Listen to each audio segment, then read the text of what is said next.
menembus 7 lapisan langit. Pada suatu malam, seorang lelaki mulia sedang menginap di rumah bibinya yang terletak di Masjidil Haram, Makkah.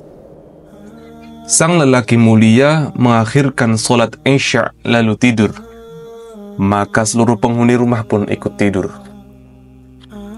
Kemudian Allah jadikan beliau terjaga dan Allah perjalankan beliau ke tempat yang jauh dengan mengendarai suatu makhluk yang aneh.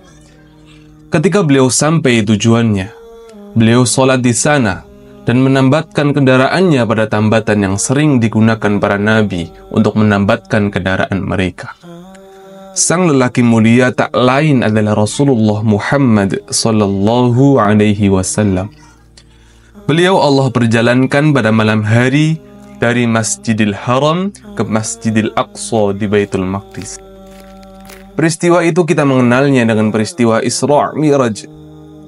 Beliau bercerita dalam riwayat Ibnu Ishaq melalui keterangan dari Abu Sa'id Al-Khudri radhiyallahu anhu, ketika aku telah menuntaskan seluruh urusanku di Baitul Maqdis, aku melakukan Mi'raj dan aku tidak pernah menyaksikan sebuah peristiwa yang lebih indah daripada itu, yakni seperti seseorang yang melihat kematian saat sedang menjelang ajal.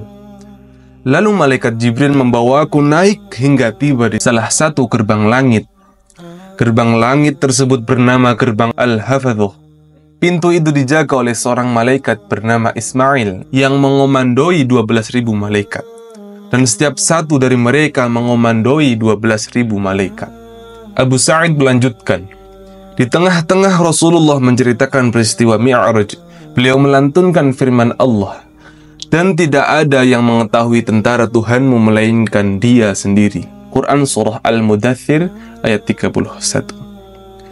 Abdullah bin Mas'ud radhiyallahu anhu bercerita, sebagaimana yang sampai kepadaku dari Nabi sallallahu alaihi wasallam, bahwa setiap kali malaikat Jibril membawa Rasulullah sallallahu alaihi wasallam ke salah satu langit dan meminta izin masuk, para malaikat penjaganya berkata kepada Jibril, "Siapa dia, wahai Jibril?" Jibril menjawab, "Muhammad." Para malaikat berkata, "Apakah dia sudah diutus?" Jibril menjawab, "Ya." Para malaikat berkata, "Semoga Allah memberinya keselamatan." Demikianlah yang terjadi dengannya hingga sampai di langit ketujuh. Lalu beliau menghadap kepada Allah. Lalu Allah mewajibkan atasnya salat wajib 50 waktu. Pada setiap lapis langit, Rasulullah bertemu dengan seorang nabi. Bahkan pada langit kedua, beliau bertemu 2 orang nabi sekaligus. Pada langit pertama, beliau bertemu dengan seorang lelaki yang sedang duduk dan arwah-arwah diperlihatkan kepadanya, ialah Adam alaihissalam. Pada langit kedua, beliau dipertemukan dengan 2 nabi yang bersaudara, yaitu Isa bin Maryam dan Yahya bin Zakaria alaihissalam. Beliau kemudian naik ke langit ketiga.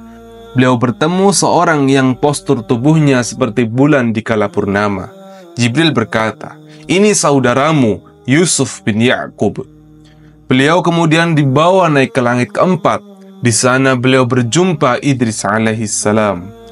Lalu Jibril membawanya ke langit kelima.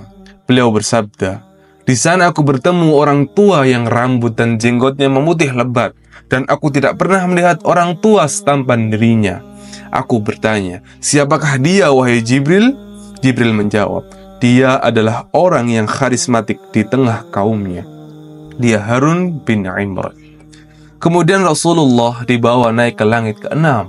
Di sana ia bertemu dengan Musa bin Imran, seorang nabi yang berpawakan besar dan gagah. Sampailah beliau di langit ke-7. Di sana diperlihatkan seorang yang tua yang sedang duduk di kursi di pintu Baitul Ma'mur. Beliau sangat mirip dengan Rasulullah sallallahu alaihi wasallam. Orang tua itu adalah Ibrahim alaihissalam.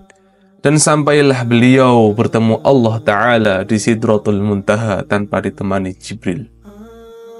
Sebagaimana kisah yang masyhur diketahui, Rasulullah bertemu Musa di langit ke-6. Beliau disarankan untuk meminta kepada Allah keringanan terkait waktu sholat yang diwajibkan kepada beliau dan umatnya. Peristiwa ini terjadi berulang kali atas perintah Musa alaihissalam. Sampai-sampai beliau berkata kepada Musa, Aku telah bolak-balik menghadap Tuhanku dan memintanya hingga aku merasa malu kepadanya. Aku tidak akan melakukannya lagi. Beliau kemudian turun kembali ke Masjidil Aqsa dan mengimami para nabi seluruhnya tanpa terkecuali. Ini mengisyaratkan akan keutamaan beliau di atas seluruh nabi. Dalam kisah ini kita dapat mengambil pelajaran tentang kebenaran akan kerasulan Muhammad SAW, serta tingginya kedudukan beliau di sisi Allah, juga kepemimpinan beliau atas para nabi seluruhnya dan umat manusia.